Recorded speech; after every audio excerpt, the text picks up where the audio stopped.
Friends, అది October 10 పోయినాడదే Paris లో ఒక ట్రక్ దొంగతనం చేయబడింది. అది మామూలు ట్రక్ కాదు, అంటే మామూలు ట్రక్కే కాకపోతే మెయింటెనెన్స్ ట్రక్ అని చెప్తున్నా. కన్స్ట్రక్షన్ అప్పుడు అలా ఏదైనా ఎక్కువ పైప్ ఫ్లోర్లకి లిఫ్ట్ చేయడానికి ఏమైనా వస్తువులు అలా అందించడానికి ఫాస్ట్ గా వెళ్ళడానికి యూజ్ చేస్తుంటారు. ఆ ట్రక్ ను కొట్టేశారు. ఇంత గట్టిగా చెప్తున్నాను కదా అని చెప్పి అందులో ఇన్వాల్వ్మెంట్ ఏం లేదు. కేసు ఫైల్ అయింది కానీ పెద్దగా ఎక్కలేదు. కానీ ఎత్తుకుంటే అట్లీస్ట్ ఆ ఫ్రాన్స్ దేశం వాళ్ళు ఇంత పెద్ద అవమానాన్ని ఫేస్ చేసేవాళ్ళు కాదు. లిటరల్లీ పట్టపగలు అంటే పొగ మంచులో పోయింది అనుకుంటారు, అట్ట కాదు. మిట్ట మధ్యాహ్నం అందరూ చూస్తుండగానే అలా కొట్టేసి ఇలా వెళ్ళిపోయారు. వెయిట్, ఇందాక నుంచి నేను ట్రక్ గురించే మాట్లాడుతున్నట్టుంది కదా. ట్రక్ కాదు, అది కొట్టేశారు. దాంతో పాటు కొన్ని వేల కోట్ల విలువైన వజ్రాలు, వైడూర్యాలు, హారాలు, అసలు పట్టపగలు జనాలు అందరూ చూస్తున్నప్పుడు అలా కొట్టేసి తీసుకెళ్లిపోయారు. ఫ్రాన్స్ లో ప్యారిస్ లో లోవర్ అని చెప్పి ఒక పెద్ద మ్యూజియం ఉంది. పిచ్చ ఫేమస్, వరల్డ్ ఫేమస్ అసలు. సో 19th అక్టోబర్ ఆ రోజు అలా మ్యూజియం ఓపెన్ చేశారు. చెప్పాను కదా ఇంటర్నేషనల్ గా ఫేమస్ మ్యూజియం అని. దాని లోపల ఒకటే రెండు కాదు, అసలు ఏడలేని సామాన్లన్నీ ఉంటాయి. అంటే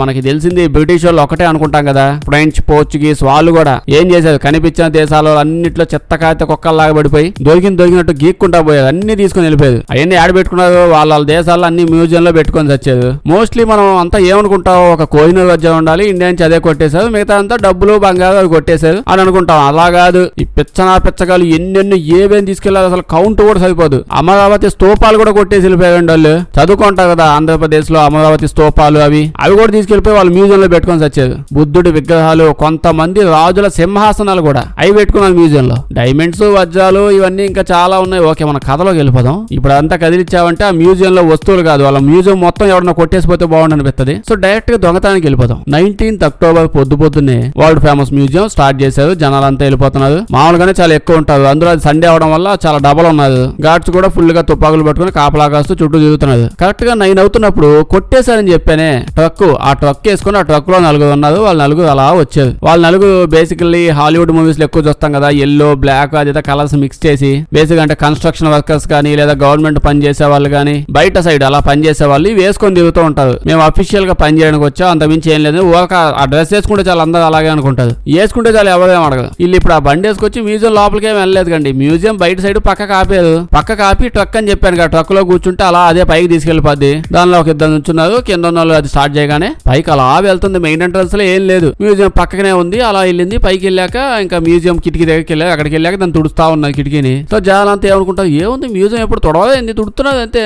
ఇల్లు అంతే అనుకుంటూ ఉన్నారు. కట్ చేస్తే సుత్తులు, స్క్రూ డ్రైవర్లు డ్రిల్లింగ్ మిషన్ లో పెట్టి అద్దాలని దడదడ పగల కొట్టేసేది. పగలగొట్టి లోపల దూకేసేది. లోపల దూకి వాళ్ళు కత్తులు, తుపాకులు లిటరల్లీ ఏం తెచ్చుకోలేదంట. జస్ట్ దగ్గరకు వస్తే డ్రిల్లింగ్ మిషన్ తో పొడిచేస్తా, తొంగి చూసే స్క్రూ డ్రైవర్ మీదకి వేస్తా, లిటరల్లీ ఎట్లా తెచ్చారండి. వాళ్ళు లోపలికి వెళ్ళి కొంచెం 6 feet డిస్టెన్స్ మెయింటైన్ చేయండి ఎవరైనా మా దగ్గర అని చెప్పి వాళ్ళు ఇంకా దొంగతనం స్టార్ట్ చేశారు. ఇంకా వెంటనే పోలీసులు, అక్కడ ఉన్న గార్డ్స్ అంతా ఏం చేశారు, వాళ్ళు వచ్చి ఎప్పుడో కాసేపు అలాగే మోగిందిలేండి. మోగగానే గార్డ్స్ మ్యూజియం లో జనాలందరినీ ఇక్కడి నుంచి వెళ్ళిపోండి అని చెప్పి బయట పంపించేస్తూ ఇంకా బయట తీసేస్తూ తోలేస్తా ఉన్నారు బయటికి. జనాల్ని ఇలా బయటికి వాళ్ళని తోలేసి ఇటు వచ్చేలోపు వీళ్ళు ఎప్పుడో దొంగతనం కంప్లీట్ చేసేసి ఆల్రెడీ పరోటాలు కూడా తింటా ఉన్నారు ఏ డాబా దగ్గర ఆగి. ఎందుకంటే లిటరల్లీ వాళ్ళు దొంగతనం నిజంగానే 7 నుంచి 8 నిమిషాల మధ్య టైంలోనే ట్రక్ వేసుకొని రావడం, ఆ పక్కనే పార్క్ చేయడం, వీళ్ళిద్దరు అలా సెట్ చేసుకుని ఆ డ్రెస్ వేసుకుని అలా పై దాకా వెళ్ళడం, అక్కడ అద్దం పగలగొట్టడం, లోపలికి వెళ్ళడం, వాళ్ళందరినీ బెదిరించడం, సామాన్లని బస్తాకి వేసుకోవడం, మళ్ళీ దాని మీద ఎక్కి పైనుంచి కిందకి దిగడం, కింద దిగాక అక్కడి నుంచి వెళ్ళడం. ఈ ప్రాసెస్ మొత్తం 8 నిమిషాల్లో కంప్లీట్ అయిపోయింది. ఒక గార్డు పైన జరుగుతుందని కింద మేనేజర్ చెప్పి పైకి వచ్చేలోపు మొత్తం అయిపోయింది. ఇదే సేమ్ విషయం సినిమాలో చూపిస్తే మనం నమ్మం. ఒరిజినల్ గా టెట్ అవుతుంది, అసలు ఎంత ఈజీగా అట్ అయిపోయింది అని చెప్పి. వాళ్ళు అంత సింపుల్ గా షాపింగ్ అది కొండను పోయి వచ్చినా ఎందుకంటే ఎక్కువ చెప్పబట్టింది. ఈ గ్యాప్ లో కొట్టేసారు. వీళ్ళకి ఇంటర్వ్యూ చేస్తున్నప్పుడు జనాలు చెప్పారు, అంటే మ్యూజియం కి కొంతమంది జనాలు వచ్చారు కదా, వాళ్ళందరినీ ఇంటర్వ్యూ చేశారు. ఆ టైంలో ఏం జరిగిందంటే అసలు చాలా సేపు మ్యూజియం లో ఏమవుతుందో వాళ్ళకి తెలియలేదంట. గార్డ్స్ అందరూ వచ్చి అటెళ్ళండి అని చెప్పి గోల చేస్తూ ఉన్నారు. ఇంకా వచ్చి మ్యూజియం కి వచ్చిన వాళ్ళంతా మేబీ వాళ్ళ మ్యూజియం తొందరగా క్లోజ్ చేసేస్తున్నారేమో, ఫాస్ట్ గా అన్ని చూడమని చెప్తున్నారేమో అని చెప్పి మేము ఏడేడే ఫాస్ట్ గా మ్యూజియం లోపల దిగుతాం కానీ బయటకు పోలేదు. ఒక అరగంట తిరిగాక అర్థమైంది మమ్మల్ని బయటకు పోమని చెప్పారని. అప్పుడు వెళ్ళాం బయటికి, గోల అయిపోయింది లోపల అని చెప్పారు. అంటే గార్డ్స్ అందరూ ఈ పనిలోనే పడున్నారు, జనాలు మ్యూజియం లో తిప్పే పని అనిపించవచ్చు. వాళ్ళు ఏమో సంక్రాంతి అల్లుళ్ళు అంటారు, దర్జాగా అలా వచ్చేసారు. కిటికీలోంచి కదా వాళ్ళు దూకొచ్చింది, ఆల్రెడీ క్లియర్ కనిపిస్తుంది. పొయ్యి ముందు వాళ్ళని కదా పట్టుకోవాలి. వాళ్ళని పట్టుకోకుండా జనాలు అంటే ఎందుకు పడ్డారంటే బేసికల్లీ గార్డ్స్ ఇదంతా కావాలని చేయలేదు. ఇలా ఎందుకు చేశారంటే ఇప్పుడు దొంగతనం జరుగుతుందా, జరగనే అయితే ఏమైంది, ఇప్పుడు దొంగతనమేగా. ఇదేదో మన దేశం కష్టపడి సంపాదించి తీసుకొచ్చిందా కాదు. ఏ ఇండియానో, ఆస్ట్రేలియానో, శ్రీలంక, ఆఫ్రికానో యాడ్ నుంచో కొట్టేసి తెచ్చాడు పెట్టింది. ఇందులో ఏ వస్తువు కూడా మనం కష్టపడి సంపాదించింది కాదు. అసలు ఇదే విధంగా లండన్ లో పోయామనుకోండి, లండన్ లో వాళ్ళు ఒక్క వస్తువు కూడా ఉండదు. వాళ్ళ బతుకు ఏమైనా ఉంటే కావాలి, దాంట్లో ఒక గొప్పది అది ఇది ఏమైనా ఉంటే అన్ని పక్క నుంచి కొట్టేసినవే. వాళ్ళు ఎందుకు వాళ్ళ గురించి మాట్లాడితే అసలు ఏదో వచ్చి వద్దు. అయితే ఈ గార్డ్స్ చూసుకుంటే అంటే అట్లీస్ట్ దొంగల దగ్గర తుపాకులు ఉన్నాయి, కత్తులు ఉన్నాయంటే అది కూడా కాదు. దగ్గరకు వస్తే స్క్రూ డ్రైవర్ తో కొడతా అంటున్నారు, అంతమించి ఏమన్నట్లా. వీళ్ళ దగ్గర లిటరల్లీ తుపాకులు ఉన్నాయి, అయినా ఆపలేకపోయారు. ఎందుకంటే ఏమైందంటే వీళ్ళ ఫోకస్ ఎక్కువగా దొంగతనాలు అవుతాయనే దాని మీద లేదు. లాస్ట్ కొన్నేళ్లలో చాలా మంది ప్రొటెస్టర్స్ అంటే నేచర్ ని కాపాడాలి, ప్రకృతి ఇదంతా పక్షులు జనాలు మొత్తం వీటిని కాపాడాలి, ఇలా చాలా ఆర్గనైజేషన్స్ ఉంటాయి కదా. వీళ్ళలో కొంతమంది మంచి మంచి పెయింటింగ్స్ కనిపించాయి అనుకోండి. ఈ పెయింటింగ్ ఎంత బాగుందంటే ఖచ్చితంగా దీన్ని తయారు చేయడానికి ఎంత ఎన్విరాన్మెంట్ పాడైపోయి ఉంటది, ఎంత నేచర్ ని గబ్బు చేసేసి ఉంటది. సో ఇప్పుడు మనం దీన్ని గబ్బు చేద్దామని చెప్పి దాని మీద పేడ నీళ్లు, బురద నీళ్లు, పెంటా పియ్య అన్ని ఏది దొరికితే అది దాన్ని వేసి కొడుతున్నారు. అంటే పెయింటింగ్ మీద పెడుతున్నారు. ఈ మీద చాలా ఎక్కువగా అవుతున్నాయి రక్కేడాలు గీకేడాలు లాంటివి, పెయింటింగ్లు నాశనం చేసేడాలు. సో మ్యూజియం వాళ్ళు లాస్ట్ కొన్నేళ్ల నుంచి చాలా అప్రమత్తంగా ఉన్నారు. అసలు ఇంత పెద్ద మ్యూజియం, ఇంత సెక్యూరిటీ అంటే ఏదో జనాలు కూడా ఎక్కువ ఉంటారు, ఇక్కడ దొంగతనం ఎందుకు అయితే అవ్వదు. సో కాన్సన్ట్రేషన్ దీని మీద పెడదామని పెయింటింగ్ లో మెయిన్ ఐటమ్స్ ఉంటాయి కదా, దీని చుట్టూనే ఎవడన్నా జోబులోంచి బాటిల్ ఏమైనా తీస్తున్నాడా, ఆడు బాటిల్ లో ఉంది అవి కాఫీనా ప్యాడ్ నీళ్ళ, ఈ కాన్సన్ట్రేషన్ దీని అబ్జర్వేషన్ లోనే ఉన్నది. ఆ రోజు కూడా అలాగే కాన్సన్ట్రేషన్ పెట్టలేదు. రెండోది మెయిన్ పాయింట్ ఎలాగో ఇలాంటి ఇన్సిడెంట్ ఏమైనా అయినప్పుడు జనాల్ని ఫస్ట్ గా చేయాల్సిన పని మ్యూజియం నుంచి దొరికిన వాళ్ళని జనాలందరూ బయట తోసేయాలి. ఇదంతా అయ్యాక అప్పటికి దొంగలు కానీ మ్యూజియం లో ఉన్నారు అనిపిస్తే అప్పుడు పోయి పట్టుకోవాలి. ఇది వాళ్ళ ప్రోటోకాల్. దీని వల్ల వాళ్ళు వెంటనే పట్టుకోవడానికి వెళ్ళలేదు. స్టిల్ వాళ్ళు పట్టుకోవడానికి వీళ్ళు ట్రై చేద్దామన్నా దొంగలంతా ఛాన్స్ ఇవ్వలేదుగా. 8 నిమిషాలు ఏంటండి అసలు, మంచిగా వచ్చావు 30 సెకండ్స్ తో అద్దం దడదడ పగలగొట్టేశారు. అద్దం మొత్తం పగలగొట్టేదాకా అసలు అక్కడ ఏం జరుగుతుందో వీళ్ళకి కూడా అర్థం కాల. ఇలా లోపలికి వచ్చిన వాళ్ళు మొత్తం 9 విలువైన ఐటమ్స్ ని కొట్టేసామా, సామాన్లన్నీ గోన్ సంచికి ఎత్తామా, బయటికి మళ్ళీ కిందకి వెళ్ళిపోయాం అంతే. అయితే కిందకు వచ్చాక ఏమైంది, ఆ ట్రక్ దే యూజ్ చేసి కిందకు వచ్చారు. కానీ అదే ట్రక్ వేసుకుని వాళ్ళు తప్పించుకొని వెళ్ళలేదు. అసలు ఎట్టపోతారు వాళ్ళు, దొంగతనానికి వచ్చి పిక్నిక్ చేసి కాదు కదా మళ్ళీ ఫ్యామిలీతో పాటు అందరూ ట్రక్ లో పోవడానికి. ఇన్ కేసు పోలీసు వెనక వచ్చాయనుకోండి చేజ్ అయితే ఆ ట్రక్ లో వెళ్ళడం అవ్వదు. అంటే పాప దొంగలు అంత ఎక్స్పెక్టేషన్స్ పెట్టుకున్నారు పోలీసుల మీద, మనం వెళ్ళి దొంగతనం చేస్తాం వెంటనే పోలీసులు మనం ఎంట పడతారు, జుమ్ అని వెళ్ళడం కష్టం కాబట్టి బైక్లు అనుకోండి అది కూడా గేర్లు మార్చాలి, కొంచెం టైం పట్టిద్దేమో అని డైరెక్ట్ స్కూటీలు తెచ్చుకున్నారు. 4 దొంగలు 2 స్కూటీలు ఎత్తకొచ్చుకున్నారు. ఆ స్కూటీలో ఇద్దరు చొప్పున కూర్చొని జుమ్ అని వెళ్ళిపోయారు. పోలీసులు కూడా ఎంటబడాల. వాళ్ళు దొంగతనం చేశారనే విషయం వాళ్ళకి 30 నిమిషాల తర్వాత తెలిసింది పోలీసుకి. వీళ్ళు 4 నిమిషాలు చేసి వెళ్ళిపోయారుగా. అయితే వీళ్ళు కిందకు వచ్చాక స్కూటీల మీద వెళ్ళిపోతే ప్రూఫ్ లో ఏమి ఉండకూడదని ప్లాన్ చేసుకున్నారు ముందే. కానీ ఇప్పుడు ఈ ట్రక్ వదిలేస్తే ఖచ్చితంగా ప్రూఫ్లు ఉంటాయి, దానిలో DNA ఉండొచ్చు, ఏదైనా ఉండొచ్చు. సో ట్రక్ తగలెట్టేద్దాం, దాని మీద పెట్రోల్ పోసారు. పెట్రోల్ పోసి అగ్గిపెట్టి వెలిగించే టైంకి ఆ మ్యూజియం స్టాప్ అయిన డైరెక్ట్ గా ఇక్కడికి వచ్చేసి వాళ్ళు అది కాల్చకుండా అడ్డం పడి కావాలంటే సిగరెట్ ఇస్తాను అది కాల్చుకొని పో, ట్రక్ మాత్రం తగలెడితే ఒప్పుకోను అన్నాడు. వాళ్ళేమో నిన్ను చంపేస్తావు అని బెదిరించారు. ఈయన లిటరల్లీ నవ్వి బొచ్చుగా అసలు ఎవడన్నా తుపాకీలన్నా తెచ్చుకుంటారు, మీరు కనీసం కత్తి కూడా తెచ్చుకోవాలా. మీ యాదవులందరూ ఎవడన్నా కత్తితో తగిలి ఎవరికన్నా కోసుకుపోతే కేసు అయిద్దని చెప్పి భయపడి సచ్చి దగ్గరకు వచ్చే స్క్రూ డ్రైవర్ తో కొడతా అని చెప్పి అలా బెదిరించి కొట్టేసి పోతున్నాను. మీరు నన్ను చంపేది సంపు చూద్దాం సంపు చూద్దాం అనగానే వీళ్ళందరూ నలుగురికి భయం వేసి అమ్మాయి ఎవడో మళ్ళీ సైకో గడ్లా ఉన్నాడు వీడితో ఎందుకులే అని ఆ ట్రక్ ను అక్కడికక్కడ వదిలేసి ఆ మ్యూజియం ఆయన నిజంగా అడ్డం పడ్డాడు. అసలు ఆ ట్రక్ కాల్చేది లేదని చెప్పి వాళ్ళకి భయపడి వెళ్ళిపోయాడు నుంచి. ఇలా ఇంకా బండి దొరికింది కదా, దాని లోపల DNA శాంపుల్స్ ఫింగర్ ప్రింట్స్ ఏదో ఒకటి దొరుకుతాయి కదా, అది ఒక మంచి ప్లస్ పాయింట్ అయింది మ్యూజియం వాళ్ళు చేసిన పని వల్ల. ఫ్యాన్స్ వల్ల పదవంతా పోయింది ఆ టైంలో, అంటే పట్టపగలు సింపుల్ గా కొట్టేసిపోయారు. అయితే ఇలాంటి పెద్ద ఇన్సిడెంట్లు జరిగినప్పుడల్లా పెద్ద వాళ్ళంతా ఏం చేస్తారు, ఇమాజిన్ చేయండి అంతా చేసేదే. ఈ మ్యూజియం మేనేజర్ కూడా అదే చేశాడు. ఏంటి తప్పు చేసింది కదా నేను రాజీనామా చేసేస్తా, నేను రాజీనామా చేస్తానంటే చేస్తాను అంతే. ఆ మాట అయిన తర్వాత ఇప్పటికి 3-4 నెలలు అవుతుంది, ఇంకా రాజీనామా చేయలేదులేండి అంటారంతే. ఎవరు చేస్తారు, వీడియో వాళ్ళు మొన్న ఏదో అంటున్నారు కదా అంటే ఏమంటారు, తప్పు నాదైతే నేను చేస్తానండి. ఇప్పుడు మ్యూజియం ఉంది, అదేనా కొత్తగా లేటెస్ట్ గా కట్టించారా లేదా డబ్బులు పెట్టి కట్టించానా కాదే, ఎప్పుడో పాదే. కొత్తవి అనుకోండి ఇలా బ్యాంకులు తీసుకున్నా మ్యూజియం లో కొత్త తీసుకున్నా ఇలాంటి దొంగతనాలు అవుతున్నాయంటే డోర్స్ అన్ని ఆటోమేటిక్ గా టాప్ అని అలా క్లోజ్ అయిపోతాయి. విలువైన ఐటమ్స్ అన్ని ఒక సెక్యూరిటీ లాక్ లాగా అయిపోయి ఆటోమేటిక్ వెళ్ళిపోతాయి లోపలికి. ఇది అట్ట కాదు, చాలా బాధ. ఎన్ని 100 ఏళ్ళు అవుతుందో తెలియదు, అప్పుడెప్పుడో కట్టేది. సో సెక్యూరిటీ అడ్వాన్స్డ్ గా లేదు.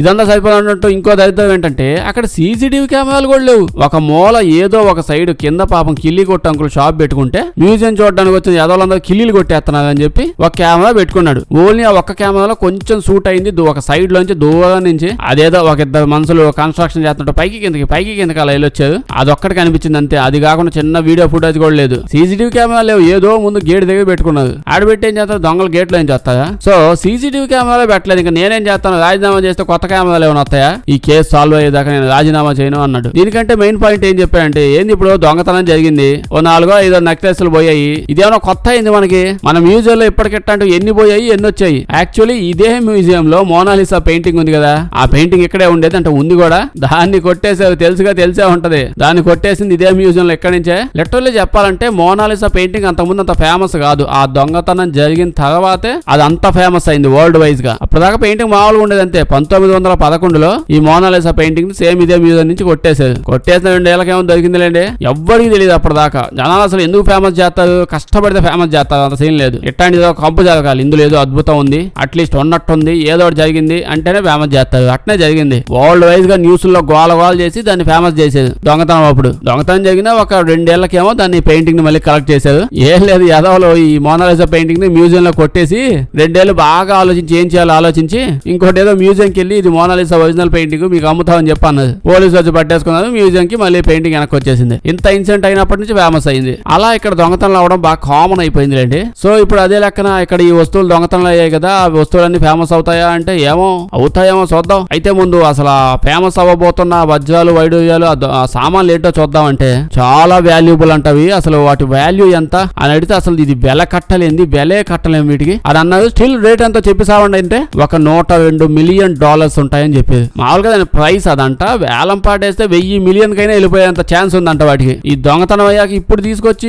ఇంకా వేలం పాటేస్తే అబ్బో ఇంకా చచ్చిపోతుంటావు, ఉన్న వాళ్ళందరూ కొనేస్తామని. సో ప్రస్తుతానికి మనం కొట్టేసిన వస్తువులు చూసుకుంటే ఒక క్వీన్ యొక్క టియారా ఇంకా బ్రూస్ అంట. అంటే ఇప్పుడు లేడీస్ ఇప్పుడు వాడే వస్తువులే పెద్దగా నాకేం తెలియదు. ఇంకా అప్పట్లో వాడే వస్తువులు ఇది ఎందుకు వాడతావు ఏం చేస్తావు మాకు తెలియదు. కొన్ని లిస్ట్ చెప్తున్నాను, అవే చూపించావు నాకు కూడా. దీని తర్వాత నెపోలియన్ తెలుసుగా, అతని సెకండ్ వైఫ్. ఆవిడ యొక్క నెక్లెస్ సెట్ తో పాటు మామూలుగా ఇస్తుంటారు కదా, నెక్లెస్ సెట్ తో పాటు మ్యాచింగ్ చెవిదిద్దులు ఇస్తుంటారు. సేమ్ అదే సెట్ అనమాట. నెక్లెస్ చెవిదిద్దులు సెట్ మొత్తం సెట్ ఎత్తకపోయేది. దీంతో పాటు ఇంకో వేరే క్వీన్స్ కూడా ఉన్నారండి. ఆ క్వీన్స్ యొక్క టియారా అంటే ఏదో కిరీటం అనుకుంటా అట్నే ఉంది, అదొకటి. దీని తర్వాత సేమ్ ఇంకొక నెక్లెస్ సెట్ అండ్ 2 దిద్దులు. ఇళ్ళవైతే ఏం కాదు, డిఫరెంట్ రాజులు డిఫరెంట్ దేశాలు వాళ్ళు సంపాదించుకున్నవి, వాళ్ళు తయారు చేసుకున్నవి. దీంతో పాటు రెలిక్వరీ బ్రూస్ అని చెప్పి ఇదైతే పెద్ద ఫేమస్ అంట. ఇది దేనికి వాడతారో తెలిసి చెప్పండి. ప్రతి ఐటమ్ కూడా గోల్డ్, డైమండ్స్, ఎమరేట్స్ ఫుల్ గా దట్టించి పెట్టినవి. యాక్చువల్గా దొంగతనం చేసే వాళ్ళు కూడా చూసుకుంటే దాని చుట్టుపక్కల చాలా ఐటమ్స్ ఇంకా ఉన్నాయండి. వాళ్ళు అవేం పట్టించుకోకుండా ప్రాపర్ గా స్విగ్గీలో ఐటమ్ ఆర్డర్ పెట్టినట్టు వాళ్ళు అలా వెళ్ళి దాన్ని తీసుకొని 8 మినిట్స్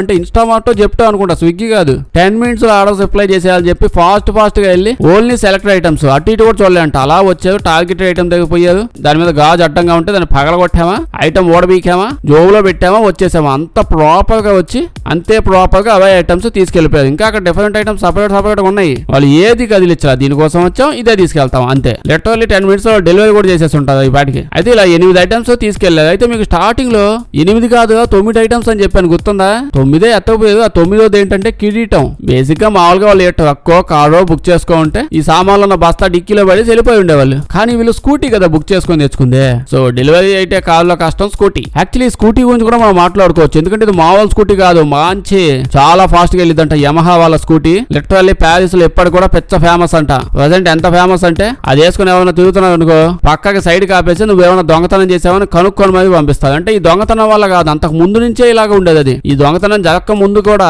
ప్యారిస్ లో అసలు దొంగతనాలు ఏమైనా అవుతాయంటే ఖచ్చితంగా దీని ఇన్వాల్వ్మెంట్ ఉంటుంది, ఈ స్కూటీ ఇన్వాల్వ్మెంట్. ఎవడన్నా ఇంకా అక్కడ దొంగతనానికి వెళ్ళాలంటే దొంగతనం వచ్చా లేదా అడగదు, స్కూటీ నీ దగ్గర ఉందా. ఆ స్కూటీ లేదంటే అసలు నువ్వేం దొంగ అవుతావు, అసలు ఇది లేకుండా దొంగ పెట్టవుతావు అని అనుమానం వస్తుంది. దొంగల మధ్యలో ఇది అంత ఫేమస్. ఎందుకంటే అది ఆల్మోస్ట్ 200 కిలోమీటర్ ఫాస్ట్ అంత స్పీడ్ గా వెళ్ళిద్ది. ఓ పక్క అది స్కూటీ, ఇంకా ఎట్టయినా ఈజీగా వెళ్ళిపోవచ్చు. వీళ్ళు అదే వచ్చారు. అయితే ఇప్పుడు బస్తాకేసుకొని సామాన్లన్నీ ముందు పెట్టుకున్నట్టున్నారు. అలా ఫాస్ట్ గా వెళ్తూ ఉంటే ఆ క్రౌన్ ఉంది కదా కిరీటం, పాపం అన్ని కుక్కించి పెట్టినట్టున్నారు బస్తాలో. కిరీటం సరిగ్గా పట్టినట్లేదు. స్పీడ్ గా వెళ్తున్నప్పుడు అది కింద పడిపోయింది అందువేలో. ఎంప్రెస్ యూజీని అని చెప్పి ఒక క్వీన్, ఆవిడ క్రౌన్ అది 1885 ఏడాదిలో దాన్ని తయారు చేశారు. నెపోలియన్ III వాళ్ళ వైఫ్. ఆ కిరీటానికి అలా కింద పడిన తర్వాత చాలా దెబ్బలు తగిలాయంట. మళ్ళీ వాళ్ళు వచ్చి వెనక్కి వచ్చి ఏం తీసుకెళ్లలేదు. మిగతా అన్ని నెక్లెస్లే. బట్ ఇప్పుడు వీటన్నిటిని ఒక్కొక్క ఐటమ్ ని ఒక్కొక్క అద్దం డబ్బాలో పెట్టుంటది. అద్దాన్ని పగలగొట్టి లోపల తీయాలి. మిగతా నెక్లెస్ కాబట్టి చిన్న బొక్క పెట్టిన అవి తీసేశారు. కానీ ఇదేమైంది కిరీటం అలా బొక్క నుంచి లాగుతా ఉంటే అట్లా గీతలు తెగబడ్డాయి. అద్దం అన్ని గ్లాసులు గీసుకొని గీతలు పడ్డాయంట దాని మీద. ఇంకో పక్క వీళ్ళు ఫాస్ట్ పోతా రోడ్డు మీద పడేసారు. గింగిరాలు కొట్టుకుంటూ పోయి చాలా దెబ్బలు తగిలాయి. మ్యూజియం డైరెక్టర్ అయితే ప్రాబ్లం ఏం లేదండి, ఎట్ట కొట్టది అయితే దొరికింది కదా. వాళ్ళ వైద్యాలు ఏం మిస్ అవ్వలేదు, కింద పడింది. శుభ్రంగా క్లీన్ చేసి మళ్ళీ మ్యూజియం లో పెట్టేస్తాం, రేపటి నుంచి వచ్చి చూసుకుంటా అన్నది. మిగతా ఐటమ్స్ అన్ని అయితే ఇప్పుడు ఆ ఐటమ్స్ వాల్యూ $102 మిలియన్ అన్నాను కదా. లిటరల్లీ ఆ పక్కనే వీళ్ళు కొట్టేసాక దాని పక్కనే $60 మిలియన్ కి ఒకే ఒక డైమండ్ ఉంది. 60 సింపుల్ గా వాళ్ళు అలా తీసుకొని వెళ్ళిపోవచ్చు. దాన్ని మిగతా వాటితో పాటే ఉంది. వీళ్ళు కొట్టేసాక వాటన్నిటి రేట్ లో సగం రేటు అది ఒక్కదానికి వచ్చేసింది, ఇంత చిన్నది మళ్ళీ. కానీ వాటి జోలికి కూడా వీళ్ళు పాల ఒక చూపు కూడా వాళ్ళ ఆడది ఏమొచ్చింది అదే ఎత్తపోయేది. పోలీసులు ఏమన్నారంటే అక్కడ అలారం సిస్టమ్ ఏమైనా ఉంటే మోగడానికి అక్కడ లేదంట. యాక్చువల్లీ అద్దం పగల కొట్టగానే కంప్లీట్ గా పగిలి ముందుకు వస్తా కనుక అలారం మోగింది. అది మెయిన్ అలారం. అది కాకుండా సైడ్ బాల్కనీకి కూడా ఒక అలారం అలాగే ఉండాలి, ప్రతిదానికి ఉండాలి. లోపలేం గూటి పిల్లలు కాదు కదా ఉంది, కోట్లు లక్షల కోట్ల విలువైన ఉన్నాయి. సో కిటికీ దగ్గర కూడా అలాగే పెట్టేది ఉంది, కానీ అది పని చేయట్లేదంట. సీరియస్లీ చూసుకుంటే 4-5 బ్యాంకుల్లో డబ్బు అంతా కలిపినా ఒక్క దాంట్లో ఉన్నది సరిపోదు, అన్ని ఉన్నాయి అక్కడ, అంతంత వాల్యూ ఉన్నాయి. వీళ్ళు అక్కడ అలాగే పని చేయట్లేదు చూసుకోవాలి. సీసీటీవీ కెమెరా లేదు, అలాగే ఏంటి పక్క అది పని చేస్తూ ఉన్నా అట్లీస్ట్ దొంగలు దాకానే అది మోగుండేది. ఇప్పుడు మాత్రం ఏమైంది అని అనిపించవచ్చు. అంటే అలాగే మోగినా పెద్ద యూజే ఉంది. వాళ్ళు లిటరల్లీ లోపలికి వెళ్ళాక అద్దం పగలగొట్టి లోపల 4 నిమిషాలే వాళ్ళ లోపల ఉంది. ఆ లోపల ఈ 4 నిమిషాల్లో మొత్తం పని కానించుకొని వచ్చేసేది. మొత్తం మీద ఇప్పుడు వాళ్ళు ఏమేమి దొరికాయో చూసుకుంటే వాళ్ళకి తక్కువ టూల్స్ ఉన్నాయి కదా, హోల్స్ చేయడానికి, డ్రిల్ మొత్తం పగలగొట్టడానికి టూల్స్ ఉన్నాయి కదా, టూల్స్ ఆడే పడేసి వెళ్ళిపోయేది వీళ్ళు. అయితే ఇప్పుడు ఏదైతే 3-4 నెలలు అవుతుంది కదా, దొరికేదా ఎడాడంత కనిపిస్తున్నావా అంటే మోస్ట్లీ అంతకు దొరకలేదు. ఇప్పుడు 4 ఉన్నారు కదా, 4 దొంగతానికి వచ్చేది. 4లో ఒకనైతే మేము పట్టుకున్నాం జస్ట్ వాళ్ళని చెప్తున్నారు. దాని తర్వాత ఇంకో 9 మందిని అరెస్ట్ చేసి 3 అందులో మీకైతే సంబంధం లేదు, ఇక్కడ జరిగిందంతా మర్చిపోదాం, నువ్వెవరో నాకు తెలియదు, నేనెవరో నీకు తెలియదు, ఇంకెళ్ళిపోండి అని చెప్పి వాళ్ళని పంపించారు. మిగతా 6 అక్కడే పెట్టారు. వీళ్ళలో ఎవరైనా ఒక అయ్యే ఛాన్స్ ఉంది అని చెప్పి. ఒకడైతే కన్ఫర్మ్ గా ఈ 4లో 4వ వాడే. ఒకడు దొంగతనానికి పైకి రాలేదు, కింద సరడా సరిగ్గా పని చేయట్లేదు. వాడే వీడు దొరికేశాడు. అదేంటి ఇప్పటి దేడి చూసుకుంటే వాళ్ళు ఏమంటున్నారంటే ఆల్మోస్ట్ 4 మేము పట్టేసుకున్నాము, కేసు నడవాలంతే. ఇప్పుడు కేసు నడిపాక రికవరీ అవ్వాలి, చెయ్యాలి అంటున్నారు. రికవరీ అయితే ఇప్పుడు దాకా ఏం దొరకాల, చిన్న వజ్రం మొక్క కూడా దొరకాల అందులో ఉన్న వాటిలో. సో ఇప్పుడు ఆ స్టేజ్ లో ఉంది. ఇప్పుడు ఆ మ్యూజియం దగ్గరికి వెళ్ళాలంటే చాలా లూప్ హోల్స్ అవి ఇవి, సెక్యూరిటీ చాలా ఎక్కువగా ఉంది. అద్దాల దగ్గర అయితే విండోస్ దగ్గర అలాగని కాదు, ఒక్కొక్క సెక్యూరిటీ గార్డ్ మనుషులు పెట్టేశారు. ఇప్పుడు అద్దాలు విండోస్ కంప్లీట్ గా ఓపెన్ చేసే ప్లాన్స్ ఉన్నాయి. అద్దాలకి ఓడబీకేసి ఒక గోడ కట్టేద్దామని, దీని డెవలప్మెంట్ కోసం ఫండ్స్ అంతా గోల అవుతుంది. మీడియా ఉంటుంది దొంగతనం గురించి చాలా చాకచక్యంతో చేశారు. ఇలాగే మన వస్తువులు కూడా 4-5 కొట్టేసి తెచ్చి మళ్ళీ మనకి ఇచ్చేస్తే బాగుండు. ఏమంటారు?